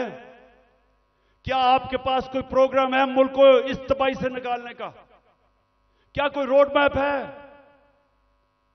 मैं चैलेंज करता हूं कि ये जो ऊपर लोग बैठे हुए हैं, इनका कोई, ना इनके पास कोई अहलियत है, ना इनके पास नियत है। इन लोगों के तो सारे पैसे बाहर पड़े हैं। ये तो पाकिस्तान से जब मसला आता है ये बाहर भाग जाते हैं। तो इनके पास, अगर आप कोई समझते हैं कि ये मुल्क को संभाल सकेंगे जिस तेजी से हम नीचे जा रहे हैं, तो ये तो नहीं होने लगा। तो क्या आपके पास अगर और कोई प्रोग्राम है तो बताएं। अगर आप मुझे आज ये कह दें कि हमारे पास ये प्रोग्राम है, इससे मुल्क उठ जाएगा और इसलिए इमरान खान आपको नहीं आना चाहिए, मैं कहूंगा ठीक है, मैं अपने मुल्क के लिए पॉलिटिक्स कर रहा हूं, मुझे कोई क्या दे सकता है कोई, तो मैं ठीक है, लेकिन मुझे बताएं कि क्या प्रोग्राम है, क्योंकि मुझे पता है किसी के पास कोई प्रोग्राम नहीं है। प्रोग्राम अब ये मैं आपको बताने लगा हूं क्या है पाकिस्तान को। जिधर आज पाकिस्तान पहुंच गया, कोई आसान रास्ता नहीं है इसको इस मुश्किल से निकालने का। अब सारे मुश्किल फैसले हैं, लेकिन मुश्किल फैसले वो कर सकता है जिसके पास पब्लिक मैंडेट हो, जो इलेक्शन से पब्लिक की वोट के जरिए आया हो, जिसको पब्लिक जिस पे एतमाद करे, वो बड़े बड़े फैसले करेगा। वो इस मुल्क को जब तक एक वो जमात जो गवर्नमेंट में आएगी पब्लिक के मैंडेट से, पब्लिक की वोट से, वो पहला कदम होगा, क्योंकि जब एक 5 साल के लिए हुकूमत आएगी तो लोगों को, बिजनेस कम्युनिटी को एतमाद होगा कि पॉलिटिकल स्टेबिलिटी आ गई है। उसके बाद अगला स्टेप होगा। और मैं आज आपको बताऊं कि हमारा मसला क्या है। हमारा 2 मसले हैं। हम जितने भी पैसे टैक्स से इकट्ठे करते हैं वो काफी नहीं है, हमारे खर्चे बहुत ज्यादा हैं, हमें कर्जों के ऊपर किस्तें देनी पड़ती हैं, वो बढ़ती जा रही हैं। तो हमारे पास इतना पैसा ही नहीं है और हम शुरू ही करते हैं, हम शुरू ही होते हैं खसारे से और हमें कर्जे पे मुल्क चलाना पड़ता है। ये पहला मसला है। दूसरा मसला है कि जो डॉलर्स मुल्क में आते हैं उससे बहुत ज्यादा डॉलर्स मुल्क से बाहर जाते हैं। हमारे पास डॉलर की कमी है, जिसको करंट अकाउंट डेफिसिट कहते हैं।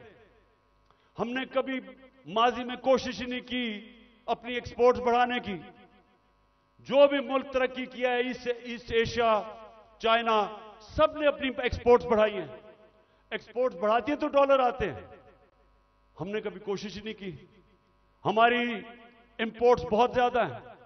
तो अब मैं आपको बताऊं कि ये 2 हमारे खसारे हैं। एक की वजह से रुपए पे प्रेशर पड़ता है, रुपया गिर जाता है, रुपया गिरता है, महंगाई होती है, गुर्बत होती है। और दूसरी वजह से कि हम सारा वक्त, क्योंकि हम टैक्स ही कितना नहीं इकट्ठा करते, सारा वक्त हमें मसला पड़ा रहता है। हम बैंकों से और पैसे लेते हैं, उसके ऊपर सूद होता है, तो हम इधर फंसे हुए हैं। तो इसके लिए सबसे पहले पाकिस्तान के अंदर एक उस तरह की सर्जरी करनी पड़ेगी, मुल्क का गवर्नेंस सिस्टम ठीक करना पड़ेगा, उसके लिए रूल ऑफ लॉ लाना पड़ेगा, मुल्क की एनवायरनमेंट चेंज करनी पड़ेगी। जिस तरह हम गवर्नमेंट चलाते हैं बिल्कुल चेंज करना पड़ेगा। और जो हमने डॉलर मंगवाने हैं मुल्क के, जरा गौर से सुने, मैं आखिर में पहुंच रहा हूं। डॉलर कैसे आएंगे? एक्सपोर्ट्स बढ़ाने में तो टाइम लगेगा। एक तरीका है डॉलर लाने का, ये जरा गौर से सुन लें। और आज बैरूनी मुल्क पाकिस्तानी भी सुन रहे होंगे, मैं उनको भी बताना चाहता हूं कि देखिए, मैं बड़ी देर से एक ही बात कहता हूं कि सबसे बड़ा असासा पाकिस्तान का बैरूनी मुल्क पाकिस्तानी है। उनके पास जो डॉलर्स पड़े हुए हैं, अगर हम अपना गवर्नेंस सिस्टम ठीक कर लें, हम अपना रूल ऑफ लॉ ठीक कर दें, हम इस मुल्क के अंदर एतमाद अपने सिस्टम में ले आए कि अगर वो अपना सरमायाकारी करते हैं पाकिस्तान में, तो हमारा जो अदलिया का निजाम है, जो हमारा गवर्नेंस सिस्टम है, वो उनके सरमाए की हिफाजत करेगा। मैं आपको फिगर्स बताता हूं। 18,000 अमेरिका के अंदर पाकिस्तानी डॉक्टर्स हैं। फिर से सुन लें, पाकिस्तानी अमेरिकन डॉक्टर्स अमेरिका में 18,000 हैं। आपको पता है कि उनकी टोटल वेल्थ कितनी है? 18,000 पाकिस्तानियों की वर्थ कितनी है? 200 अरब डॉलर। 200 अरब डॉलर जो IMF के पास हम घुटनों के ऊपर हैं, हम 6 अरब डॉलर मांग रहे हैं। 200 अरब डॉलर 18,000 पाकिस्तानी अमेरिकन के हैं। हमारे जो 10 पाकिस्तानी अमेरिकन टॉप बिजनेसमैन हैं, सिर्फ 10, आपको पता है उनके पास उनकी वर्थ क्या है? 25 अरब डॉलर। 25 अरब डॉलर। तो 6 अरब डॉलर के पीछे हम आज IMF के पीछे हैं। आपको पता है कि इस मुल्क से सिर्फ दुबई में, यह ब्लूमबर्ग की रिपोर्ट है कि इस मुल्क से सिर्फ दुबई में चंद सालों में पाकिस्तानियों ने कितनी प्रॉपर्टी ली है? 10.4 अरब डॉलर। यह ब्लूमबर्ग की रिपोर्ट है। तो पाकिस्तानी अमीर हैं, मुल्क गरीब है, और इसके लिए हमने वो सिस्टम बनाना है। जब तक वो माहौल नहीं बनेगा जिसको एनेबलिंग एनवायरनमेंट कहते हैं, हम इनका पैसा नहीं ला सकते। ये अभी तक सिर्फ प्रॉपर्टी में पैसा लेते हैं, प्लॉट्स लेते हैं, लेकिन जब तक वो सरमायाकारी पाकिस्तान में नहीं करेंगे, हम इसी तरह ही घुटनों के ऊपर रहेंगे। जिस वक्त हमने अपना सिस्टम ठीक कर लिया, उन्होंने सरमायाकारी शुरू कर दी पाकिस्तान में, आप यकीन करें कि वो उनको देखते हुए सारी दुनिया से सरमायाकारी आएगा। यहां जो चाइना कैसे ऊपर गया? चाइना ने सबसे पहले अपना सिस्टम ठीक किया, उसके बाद जो बैरून मुल्क चाइनीज थे वो वापस आए, उन्होंने सरमायाकारी की। जब सरमायाकारी शुरू हुई तो वो इस तरह है कि जिस तरह शहद के ऊपर मक्खियां आती हैं, सारी दुनिया से सरमायाकार आ गया। 30 साल में चाइना किधर का किधर पहुंच गया, क्योंकि उधर लीडरशिप समझी कि जब तक हम अपने मुल्क का जो सरमायाकारी का माहौल है वो ठीक नहीं करेंगे तो सरमायाकारी नहीं आने लगी। तो पाकिस्तान में तो सरमायाकारी आती नहीं है, क्योंकि प्लॉट बेचारा ओवरसीज पाकिस्तानी लेता है, उसमें भी कब्जा हो जाता है। वो कौन फैक्ट्रियां लगाएगा यहां? तो ये मैं सबसे पहले कि हमने ओवरसीज का पाकिस्तानियों का पैसा लेना, एक प्लान बनाया हुआ है हमने, कैसे उनकी इन्वेस्टमेंट लेके आनी है। तो ये पूरा एक प्लान बनेगा कि कैसे गवर्नेंस सिस्टम ठीक करनी है। 3.5 साल में हमें पड़ी, शुरू में तो हमें समझ ही नहीं थे कि क्या हालात है। तो इंशाल्लाह एक तो वो पहले, फिर दूसरा, हमने पाकिस्तान के अंदर लॉन्ग टर्म, मिडिल और लॉन्ग टर्म प्लानिंग, एक्सपोर्ट्स, एक पूरा मुल्क को लगाएंगे एक्सपोर्ट्स के ऊपर। एक्सपोर्टर्स को VIP बनाएंगे। जो मुल्क में डॉलर चीजें बेच के डॉलर लेके आएगा, उनके लिए सहूलतें देंगे। हमने दी थी, और इसकी वजह से हमारी रिकॉर्ड एक्सपोर्ट्स थी जब हमारी गवर्नमेंट गिराई गई है। तो फिर एक्सपोर्टर्स को जब तक आप उनको VIPs नहीं बनाएंगे, जिस तरह ईस्ट एशिया में बनाया था, जिस तरह इंडोनेशिया, मलेशिया, ये चाइना ने जब तक नहीं किया, एक्सपोर्ट्स नहीं बढ़ेंगी। हम तवज्जो नहीं दी कभी उसके ऊपर। फिर IT, हिंदुस्तान की 140 अरब डॉलर की IT एक्सपोर्ट्स है, हमने कभी तवज्जो ही नहीं दी। हमने जब दी थी तो 2 सालों में 70% हमारी आईटी की एक्सपोर्ट बढ़ गई थी, उनको हमने उठाना है क्योंकि फ्यूचर टेक्नोलॉजी का है। तीसरी चीज टूरिज्म। पाकिस्तान के पास कभी हमने तवज्जो नहीं दी। ये मुल्क और हमारी बदकिस्मती के 2 साल कोविड हो गया, कोरोना हो गया, उसके बाद टूरिज्म खत्म हो गई। तो इंशाल्लाह पूरा मेरा प्लान है कि इस बार इंशाल्लाह अल्लाह ने मौका दिया कैसे टूरिज्म उठाएंगे। उसके अलावा हमने कभी तवज्जो ही नहीं दी मदनियात पे, मिनरल्स पे। वो इसलिए क्योंकि वो सूबाई सब्जेक्ट बन गया है, सूबों के पास कैपेसिटी नहीं है। तो इस वक्त पूरा जोर लगाएंगे कि कैसे हमने पाकिस्तान के, और यहां बहुत अल्लाह ने नेमतें बख्शी हैं मदनियात में, लेकिन हमने तवज्जो नहीं दी, उससे भी हम डॉलर पाकिस्तान में आ सकते हैं।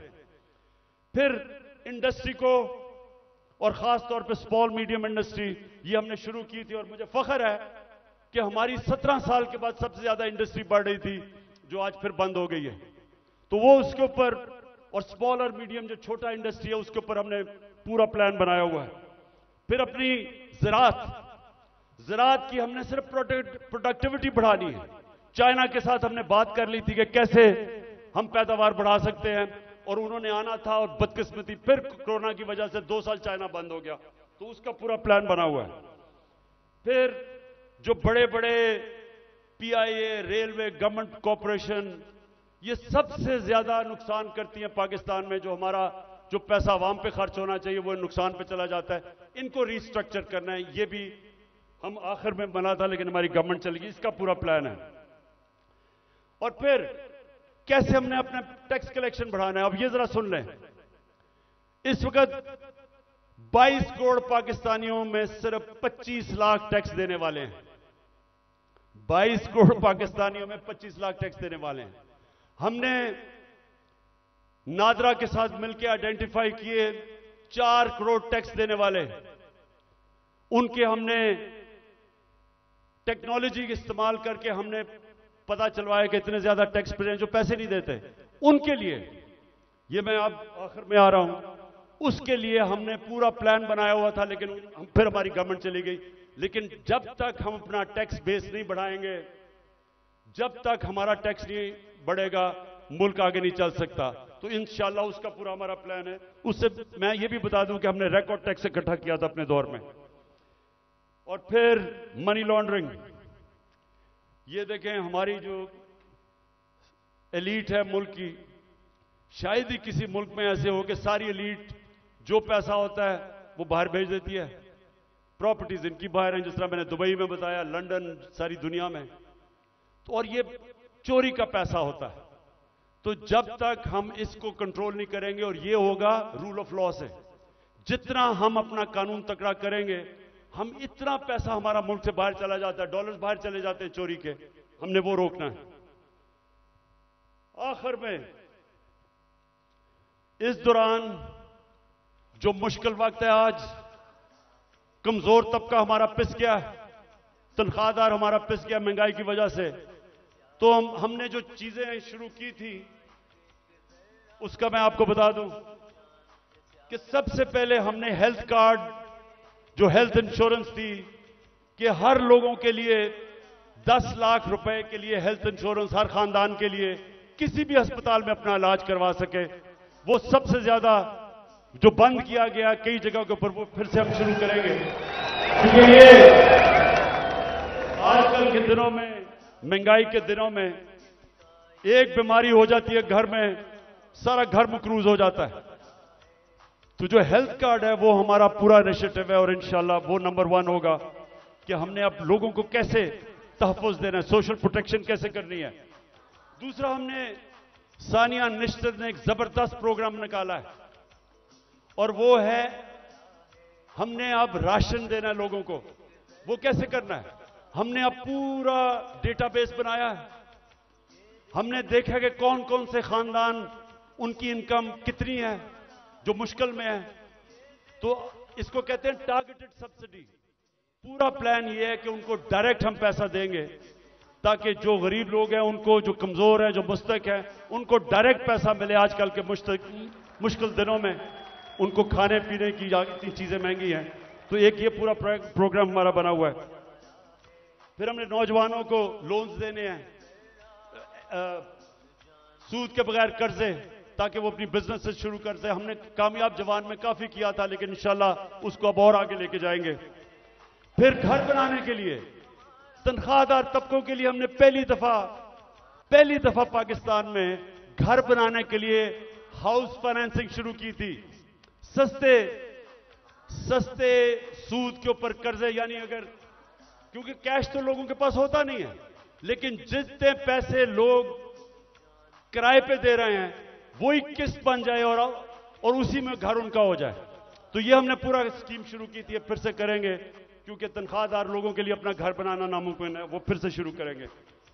फिर कच्ची आबादी, इतनी ज्यादा कच्ची आबादियां हो गई हैं। हमने आखिर में ये प्रोग्राम बनाया था, क्योंकि टाइम लगा डेवलप करने में। अब सारी कच्ची आबादियों के अंदर, ये मलेशिया में भी हुआ है, ये तुर्की में भी हुआ है, हम क्या करेंगे कि उनके लिए मॉडर्न फैसिलिटीज उधर ही खड़ी करेंगे और डेवलपर को कहेंगे कि वहां एक बिल्डिंग बना ले और वो ही उनके लिए बिल्डिंग बनाए जिधर उनको फैसिलिटीज मिल जाए, पानी मिले, सही माने में वो रह सके, बजाय गंद के अंदर कच्ची आबादी में लोग रहते हैं, और घर भी अपना हो जाए।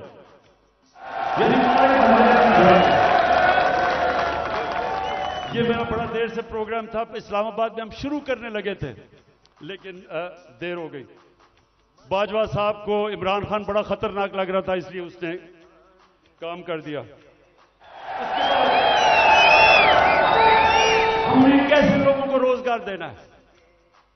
अगर ये फैसला आपके पास वो रेडी वालों के लिए जो हमने किया था, वो जरा दिखा दें लोगों को। हमने फैसला किया कि देखें, हम रोजगार तो दे नहीं सकते लोगों को, तो हमने लोगों के लिए रेडियां बनाई। इस्लामाबाद में एक्सपेरिमेंट शुरू किया कि उनको बजाय लोग तंग करें, कोई उनको कॉर्पोरेशन वाले लोग उठा दें, कोई पैसे ले ले, जो छाबड़ियां लगाते हैं, तो हमने उनके लिए जबरदस्त रेडियां बनाई, उनको एक जगह दी ताकि वो अपनी रोजी कमा सके। G11 मरकज के पास जा रहे हैं, रेडी बान यहाँ पर साफ प्रोग्राम के तहत।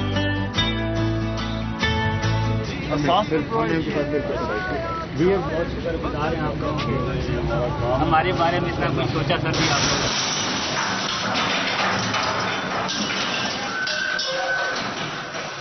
जुल्म कर रहे हैं गरीब बंदों के साथ, जुल्म। हमारी गवर्नमेंट गई, जैसे हमारी गवर्नमेंट गई, उनको हमने अच्छी बड़ी रेडियां बना के दी, वो बेचारे अपने रोजी कमाना शुरू हुए। ये इंपोर्टेड हुकूमत ने वो सारी रेडियां आपके सामने खत्म की। देखिए, न्यूयॉर्क आप जाएं, पता नहीं कितने आप में से लोग गए हैं, वहां हर जगह पे उन्होंने अपनी अपनी स्टॉल्स लगाए होते हैं सड़कों के ऊपर, और रोजगार कमा रहे होते हैं, उनको इजाजत होती है। हम क्यों नहीं करते?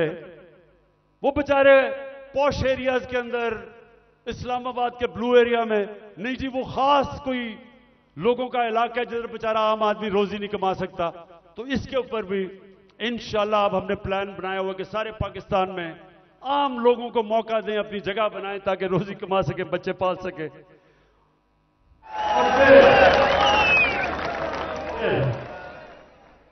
जो हमारे घर के मुलाजिम हैं, मेरे पाकिस्तानियों, मेरे नबी सल्लल्लाहु अलैहि वसल्लम ने जब गुलामी खत्म करने का शुरू किया तो उन्होंने क्या किया? उन्होंने कहा कि जो आपके घर में गुलाम हैं उनको इस तरह रखो कि जैसे वो आपके घर में आपकी फैमिली है, उनको वही खाना खिलाओ, उनको अच्छी तरह रखो। ये उन्होंने पहला कदम उठाया था कि उनको इंसान समझो, उनके भी हुकूक हैं। मैं जब बरतानिया गया तो उधर मैंने पहली दफा देखा कि जब किसी के भी घर में कोई काम करने आता है तो उसका कॉन्ट्रैक्ट होता है, कितनी देर काम करेगा, छुट्टी कब मिलेगी, तनख्वाह कितनी होगी, ये कॉन्ट्रैक्ट साइन होता है। मुझे अफसोस से कहना पड़ता है कि हम अपने मुल्क में अपने मुलाजमों को ठीक नहीं रखते, और ये हमारे दीन के खिलाफ है। हमें बिल्कुल उस तरफ जाना चाहिए कि उनको हम कॉन्ट्रैक्ट्स दें, बताएं कि जितना पैसा मैं आपको दे सकता हूं उसके मुताबिक करें, उनको छुट्टी दें, उनके ऊपर पूरी कोशिश करें कि वो आपके जिस तरह फैमिली मेंबर है, ये हमारे दीन का हिस्सा है। और मेरी पूरी कोशिश है कि हमारे जो मुलाजिम हैं घरों में काम करते हुए, उनको आहिस्ता आहिस्ता हम राइट्स दें, उनका ध्यान रखें। वो भी इंसान हैं और वो क्योंकि कमजोर हैं उनको बुरी तरह हम रखते हैं। और जिन मुल्कों को हम काफिर कहते हैं या हमारे दीन के नहीं हैं, आप हैरान होंगे कि कितनी इंसानियत है उनमें अपने मुलाजमों के लिए। आखिर में जी, मेरे पाकिस्तानियों, मैं आज आपका खास तौर पर शुक्रिया अदा करना चाहता हूं कि इतनी रुकावटों के बावजूद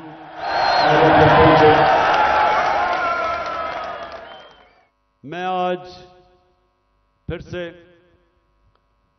अपने मुल्क में जो इस वक्त ताकत में है उन सबको पैगाम देना चाहता हूं कि देखें, जिस तरफ हमारा मुल्क जा रहा है, मैं फिर से कहता हूं, मुझे खौफ है कि ये उधर पहुंच जाएगा जिधर कोई भी इसको रोक नहीं सकेगा। इंडस्ट्री बंद हो रही है, महंगाई बढ़ती जा रही है, एक्सपोर्ट्स गिर रही हैं, जो बाहर से पाकिस्तानी रेमिटेंसेस भेजते हैं वो कम हो रही हैं। अब इंडस्ट्री बंद होगी तो टैक्स कलेक्शन कम हो जाएगी। तो क्या इनका सिर्फ इस वक्त तो एक ही है कि कहीं से कर्जा मिल जाए। कर्जे बढ़ते जा रहे हैं, आमदनी सुकड़ती जा रही है। एक घर जब उसमें मुश्किल वक्त आता है, उसके ऊपर कर्जा चढ़ जाता है, तो वो क्या करता है? वो अपने खर्चे कम करता है, अपनी आमदनी बढ़ाने की कोशिश करता है। हमारी तो आमदनी सुकड़ती जा रही है। तो मैं आज सबको कहना चाहता हूं कि अगर आप मुझे यह बता दें कि इस दलदल से निकलने के लिए हमारे पास स्वाए साफ और शफाफ इलेक्शन की कोई और प्लान है तो मुझे बता दें। और कोई आपके पास प्रोग्राम नहीं है। इस वक्त सिर्फ प्रोग्राम बना हुआ है कि इमरान खान को बाहर कैसे करना है। फिर से मैं कहता हूं, कोई तो आपके पास प्रोग्राम होगा। एक तेजी से तबाही की तरफ मुल्क जा रहा है। कहीं बाहर के तबसरे पढ़ लें, हिंदुस्तान का टीवी देख लें, वो क्या कहते हैं पाकिस्तान के मुताबिक, तंज कर रहे हैं। लेकिन हम सिर्फ यहां सारे जो साहिब इख्तिदार हैं, बस एक ही ज़हन में है कि जी इमरान खान को बाहर कैसे रखना है। तो मैं फिर से आज अब सबको अपील करता हूं कि हमारे पास वक्त कम है। मुझे कहते हैं जी इलेक्शन डिले कर दें अक्टूबर तक। मुझे एक चीज बता दें कि अक्टूबर में इलेक्शन करवाने से मुल्क को क्या फायदा होगा। मुझे यह कन्विंस कर दें कि अगर इलेक्शन डिले होता है तो मुल्क तब तक संभल जाएगा। मुल्क तो नीचे जा रहा है, हल कोई है नहीं, लेकिन सिर्फ इसलिए कि डरे हुए हारने से इलेक्शन नहीं करवाना।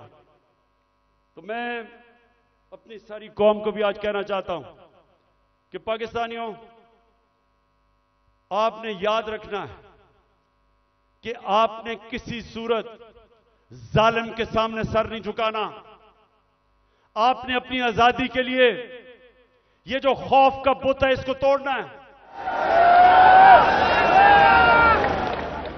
ये जो पकड़ धकड़ तशद्दुद करना, रेंजर्स ले आए कि जी पुलिस नहीं तो रेंजर्स आ जाएं, क्या इससे मुल्क ठीक हो जाएगा?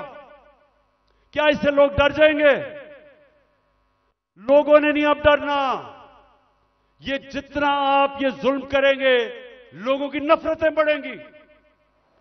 जो निकलता है, जिसको आप तशद्दुद करके जब वो निकलता है, उसके अंदर नफरत भरी होती है।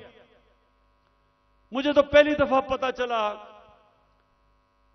कि जब मुझे एक बलूचिस्तान में मिनिस्टर ने कहा, उसने कहा इमरान खान, खुदा के वास्ते अपने लोगों को बताओ कि ये जो हमारे लोगों को पकड़ के तशद्दुद टॉर्चर करते हैं, वो जब वापस जाता है सारा का सारा गांव खिलाफ हो जाता है। वो कहता है जब वो उसकी जिस तरह उस बेचारे को जिल्ले शाह को कत्ल किया। अगर कत्ल करते हैं, जब उसकी जो डेड बॉडी मिलती है, फिर सब के खिलाफ हो जाते हैं। ये तो कहता सारी कौम को ही खिलाफ कर रहे हो। कभी यह भी तरीका है कि इंसानों को भेड़ बकरियों की तरह डंडे मार के लाइन में करो? इंसान ऐसे नहीं होते। इंसान को समझाना पड़ता है। दिल और दिमाग की जंग होती है। ये डंडे से कोई आज तक नहीं ठीक हुआ। और ये जो खौफ फैलाया हुआ है कि जी हम ये कर देंगे, हम आपको ये मार देंगे, हमने ये कर दिया, फिर से हमला होने लगा है। देखें, आखिर में मैं आपको ये बात बता दूं, आज है 25 हो चुकी है। 25 मार्च को पाकिस्तान वर्ल्ड कप जीता था। मेरी जितनी सारी टीम थी,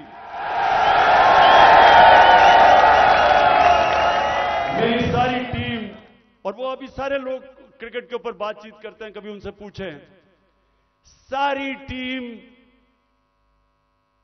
दिल हार चुकी थी। सबका क्या था, हम इतना बुरा हमारा हालात थे, सबने कहा कि हम नहीं जीत सकते। अभी भी किसी टीम वालों से पूछ लें, एक आदमी था जो कहता था अभी हम जीतेंगे, और वो आपके सामने खड़ा है।